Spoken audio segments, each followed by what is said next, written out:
Alright guys, I guess it's finally time to introduce the new project. This is our 1989 Honda Civic SI.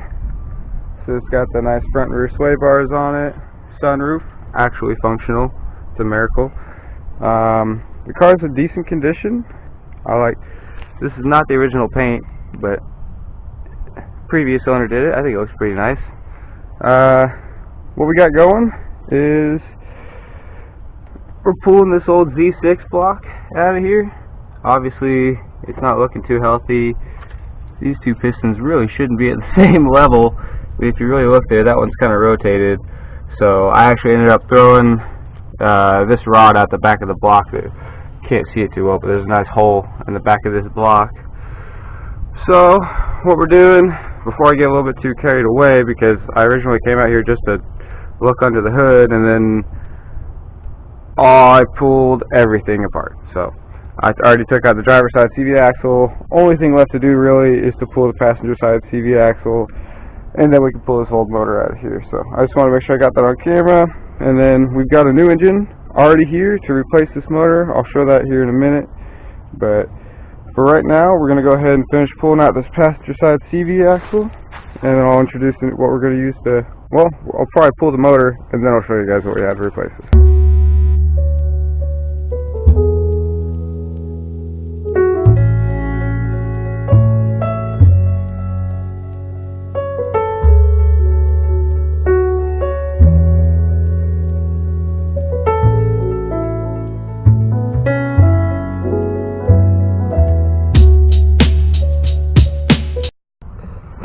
Okay, and just like that,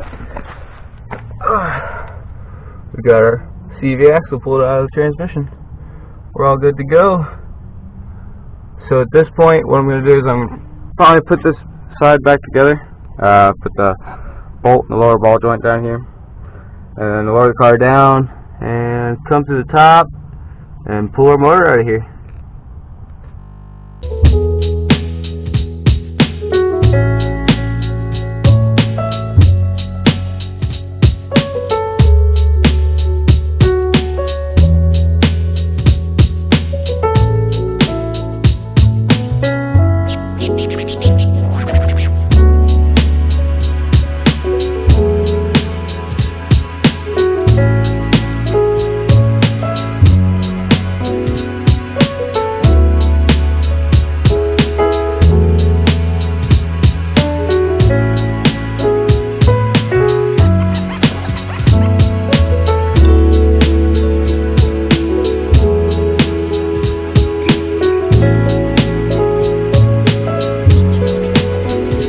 Okay, so I just got the motor pulled out of here.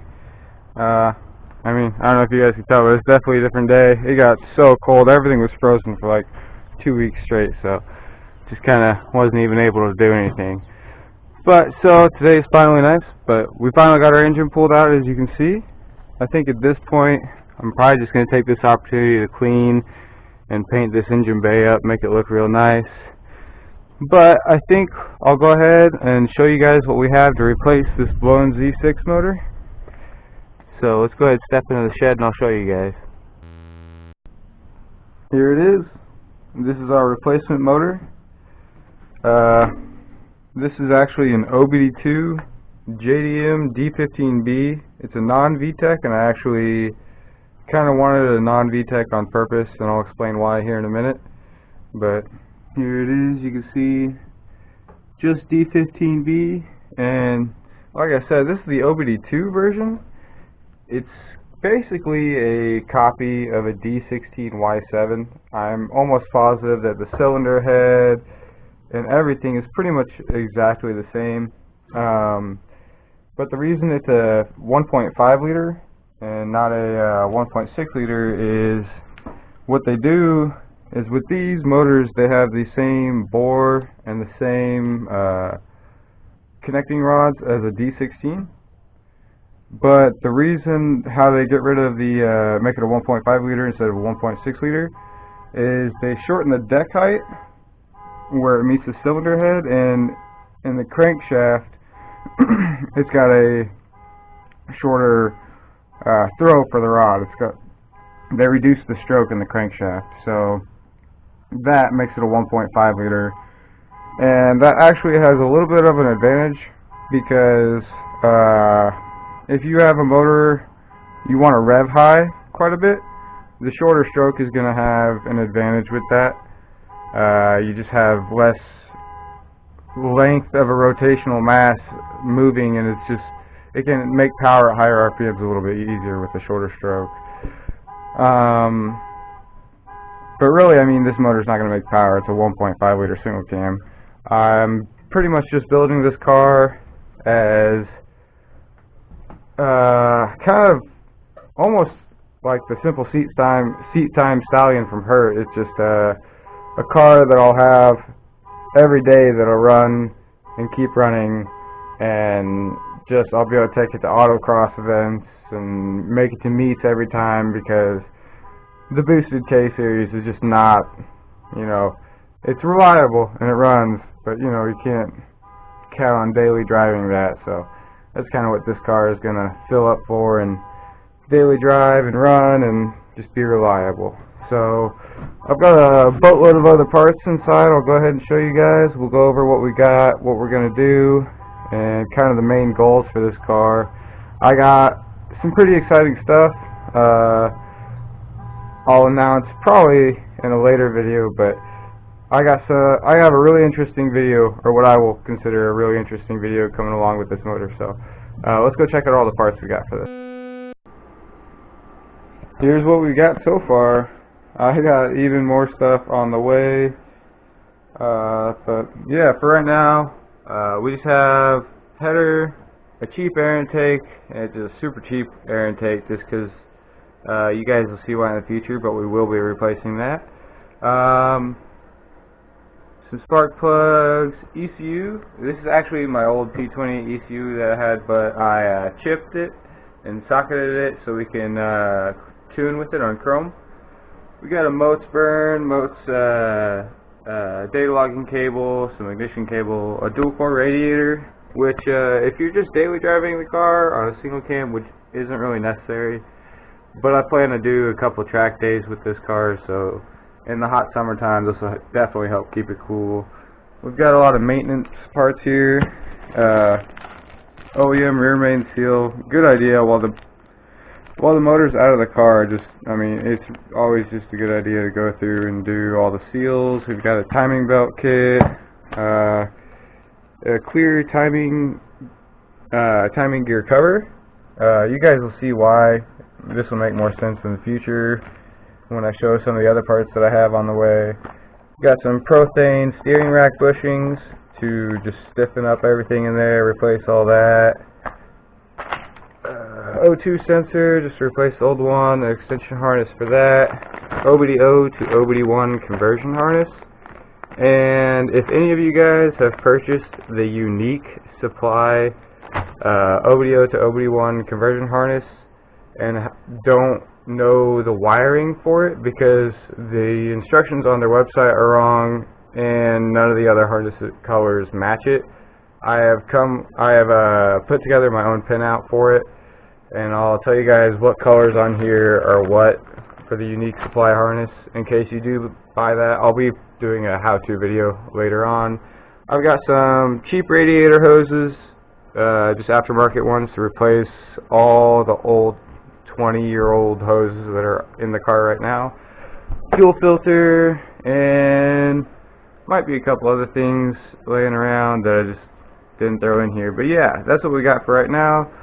I think what we're going to start with today is we're probably going to do this rear main seal and then try to pull the flywheel and clutch off the old motor, put that on the new motor, and put the transmission on there if we can get it cleaned up, and then kind of go on from there. I'm just going to go over a quick kind of tutorial on how to change your rear main seal on these Hondas. What you're gonna need is a little hook tool is going to work the best, but I'm just using a dull little flathead screwdriver. You want to be really careful not to scratch the crank surface or this sealing surface on the block.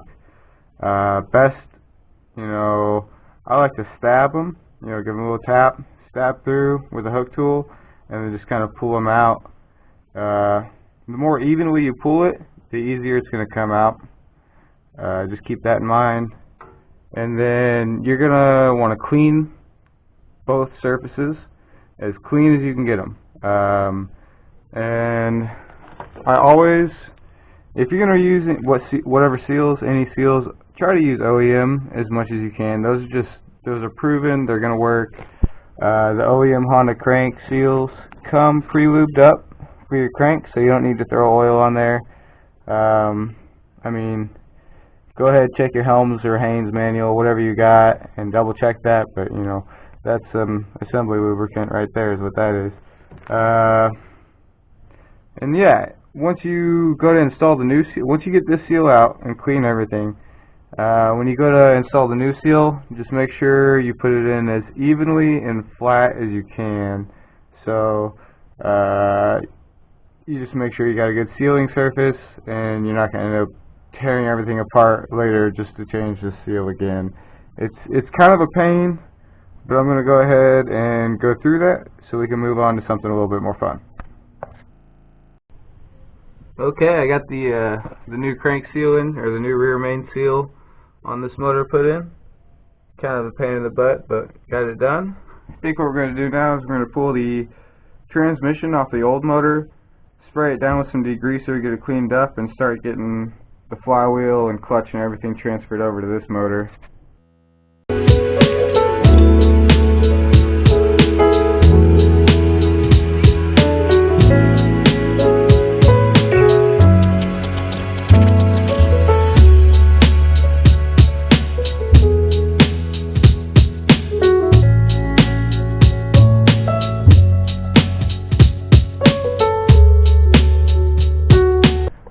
Just got the transmission stripped down and sprayed up with some degreaser. Gonna let that soak for about 15 minutes probably and spray it off. But while that's soaking, I'm probably gonna go ahead and pull the flywheel and clutch off the old motor and put it onto the new motor. Let's go ahead and get that started.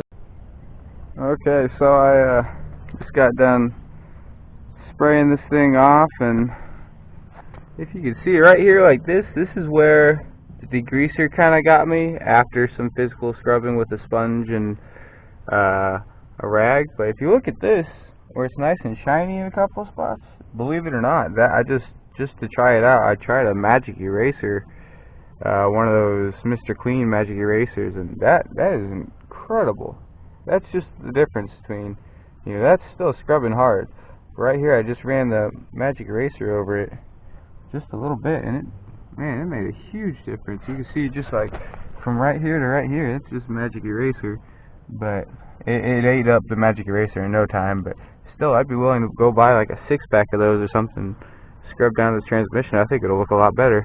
I'm glad I tried that out. But I went ahead and got the flywheel and clutch pulled off the old motor that's sitting in the shed along with the wiring harness. Pretty much all ready to go onto the new motor, but I'm hungry and I'm tired, so I think I'm just going to go ahead and pick the rest of this up tomorrow. So we'll get started tomorrow.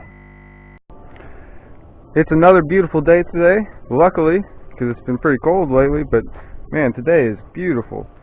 So kind of pulled everything inside from what I was working on yesterday, but I think the plan for right now is to just wash out this engine bay, not have it look so disgusting like it does. I'm probably gonna try and paint up this piece of frame back here, paint the traction bar. Man, I'm definitely gonna be replacing this traction bar. That thing is a piece of junk. But yeah, we'll go ahead and get this sprayed down. I got some of the wiring covered up, just my OCD. Usually a lot of people just don't even worry about that, but that's just me. I like to cover things up. I'm going to finish covering up this side of the harness over here, and spray it all down.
after a quick wash. Turned out alright, actually. Honestly, turned out a little better than I expected it to for just being a real quick scrub down. I mean, everything down here on the frame rail. This car, I mean, the more I go through it, the more used and abused I see it is. You can see where it's been smashed in on the frame rail for a B series swap, and you know, that all the paint's just nasty right there, and all through here it's all scratched up. You know, probably been through plenty of engine swaps, just, you know, flywheel pulleys or pulleys just banging up against here and all that, taking out the paint. But I think if I were to really power wash this down and scrub it out, it'd look decent. I might still paint it, but I'm definitely still going to paint the traction bar down here and piece of frame back here. But I think for right now, that's probably going to end this video for today. I think on our next video, we're probably going to start reassembly on the engine and transmission and everything. I just don't want to make these videos too long. But yeah, next time we'll go ahead and get a whole lot of assembly going. And thanks for watching, as always. Really appreciate it. Comment, like, and subscribe. It really helps. Thanks, guys. Have a great day.